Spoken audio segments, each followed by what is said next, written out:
नमस्ते दोस्तों, स्वागत है आप सभी का आपके अपने चैनल ओनली जी के ज्ञान में। आज का हमारा यह topic SSC, railway, UPSC, state PCS के लिए बहुत ही इम्पोर्टेंट है। आज हम कवर करने वाले हैं मानव रक्त से संबंधित टॉप 35 जीके एमसीक्यू प्रश्न। दोस्तों, हर एक एग्जाम में इस टॉपिक से प्रश्न पूछे जाते हैं, तो अगर आप भी किसी एग्जाम की तैयारी करते हैं तो यह टॉपिक आपके लिए बहुत ही महत्वपूर्ण साबित हो सकता है। तो आप लोग इसे पूरा जरूर देखें। तो चलिए आज का टॉपिक शुरू करते हैं। आज का हमारा पहला सवाल है, मानव रक्त किस प्रकार का ऊतक है? मानव रक्त तरल संयोजक ऊतक है। इसका आंसर ऑप्शन नंबर बी हो जाएगा। इसी प्रकार हमारा दूसरा प्रश्न है, मानव शरीर में औसत कितना रक्त होता है? आंसर इसका ऑप्शन नंबर बी हो जाएगा। एक स्वस्थ व्यक्ति के शरीर में 5 से 6 लीटर रक्त होता है। इसी प्रकार हमारा अगला प्रश्न, रक्त का पीएच मान कितना होता है? रक्त का पीएच मान 7.4 होता है, जो कि हल्का क्षारीय होता है। तो आंसर ऑप्शन नंबर सी हो जाएगा। इसी प्रकार हमारा अगला प्रश्न, रक्त के तरल भाग को क्या कहा जाता है? रक्त के तरल भाग को प्लाज्मा कहा जाता है। इसका आंसर ऑप्शन नंबर बी हो जाएगा। इसी प्रकार हमारा अगला प्रश्न है, प्लाज्मा में जल का प्रतिशत कितना होता है? प्लाज्मा में जल का प्रतिशत 90 से 92% होता है। आंसर ऑप्शन नंबर डी हो जाएगा। इसी प्रकार हमारा अगला प्रश्न है, लाल रक्त कणिकाओं का मुख्य कार्य क्या है? आंसर इसका ऑप्शन नंबर बी हो जाएगा। लाल रक्त कणिकाओं का मुख्य कार्य ऑक्सीजन का परिवहन करना होता है। इसी प्रकार हमारा अगला प्रश्न है, आरबीसी का कब्रिस्तान किसे कहा जाता है? आंसर ऑप्शन नंबर सी हो जाएगा। आरबीसी का कब्रिस्तान प्लीहा को कहा जाता है। इसी प्रकार अगला प्रश्न, हीमोग्लोबिन में कौन सी धातु पाई जाती है? हीमोग्लोबिन में मुख्य रूप से लोहा पाया जाता है। तो इसका आंसर ऑप्शन नंबर बी हो जाएगा। इसी प्रकार हमारा अगला प्रश्न है, सफेद रक्त कणिकाओं का मुख्य कार्यकाल क्या है? आंसर इसका ऑप्शन नंबर बी हो जाएगा, संक्रमण से लड़ना। सफेद रक्त कणिकाओं का मुख्य कार्य संक्रमण से लड़ना होता है। इसी प्रकार हमारा अगला प्रश्न, रक्त का थक्का दमने में कौन सी कोशिकाएं सहायक होती है? आंसर इसका ऑप्शन नंबर सी हो जाएगा, प्लेटलेट्स। रक्त का थक्का दमने में प्लेटलेट्स कोशिकाएं की सहायता होती है। इसी प्रकार हमारा अगला प्रश्न है, रक्त समूह की खोज किसने की थी? इसका आंसर ऑप्शन नंबर बी हो जाएगा, कार्ल लैंडस्टाइनर ने। इसी प्रकार हमारा अगला प्रश्न है, कौन सा रक्त समूह सर्वदाता होता है? तो ओ ब्लड ग्रुप सर्वदाता होता है। तो इसका आंसर ऑप्शन नंबर डी हो जाएगा। इसी प्रकार हमारा अगला प्रश्न, कौन सा रक्त समूह सर्वग्राही है? तो यहाँ पे आंसर ऑप्शन नंबर बी हो जाएगा, ए बी पॉजिटिव। इसी प्रकार अगला प्रश्न है, आर एच फैक्टर का संबंध किससे है?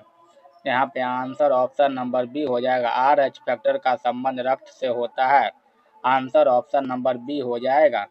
इसी प्रकार अगला प्रश्न, एंटीबॉडी कहाँ पाए जाते हैं? यहाँ पे आंसर ऑप्शन नंबर बी हो जाएगा, एंटीबॉडी प्लाज्मा में पाया जाता है। इसी प्रकार हमारा अगला प्रश्न, रक्त शुद्धिकरण की कृत्रिम प्रक्रिया क्या कहलाती है?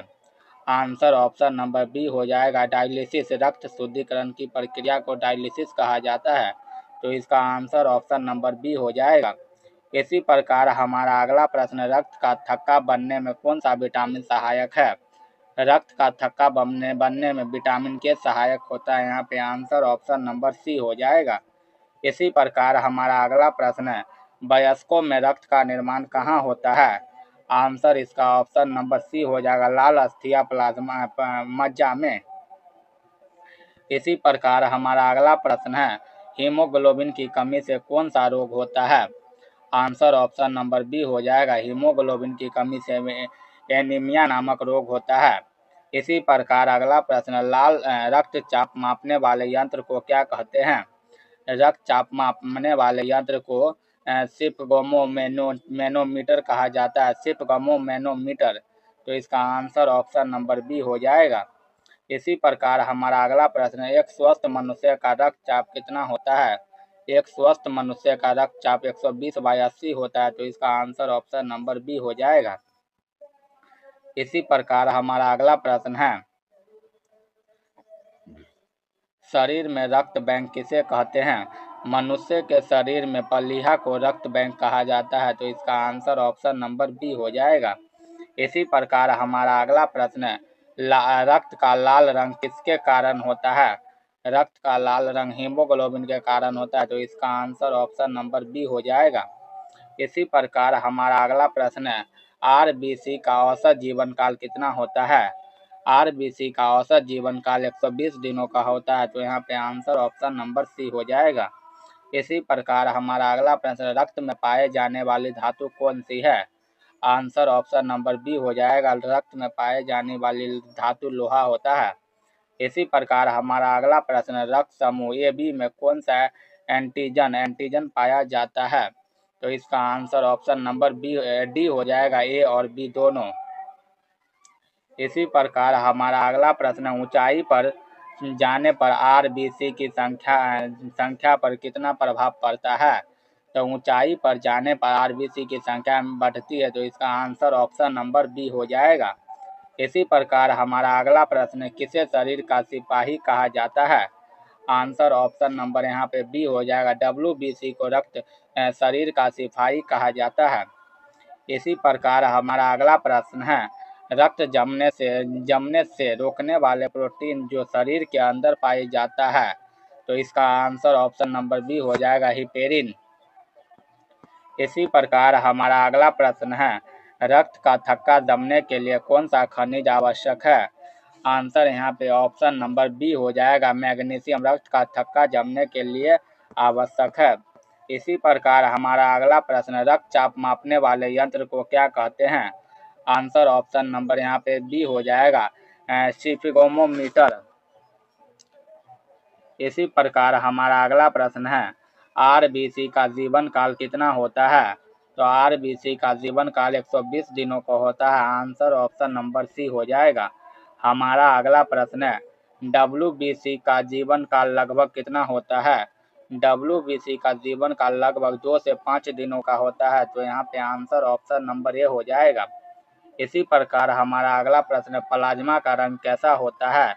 प्लाज्मा का रंग हल्का पीला होता है, तो आंसर ऑप्शन नंबर सी हो जाएगा। इसी प्रकार हमारा लास्ट प्रश्न है, रक्त का थक्का बनने वाला मुख्य प्रोटीन कौन सा है? रक्त का थक्का बनाने वाला मुख्य प्रोटीन यहाँ पे ऑप्शन नंबर सी हो जाएगा, फाइब्रिनोजन है, तो इसका आंसर ऑप्शन नंबर सी हो जाएगा।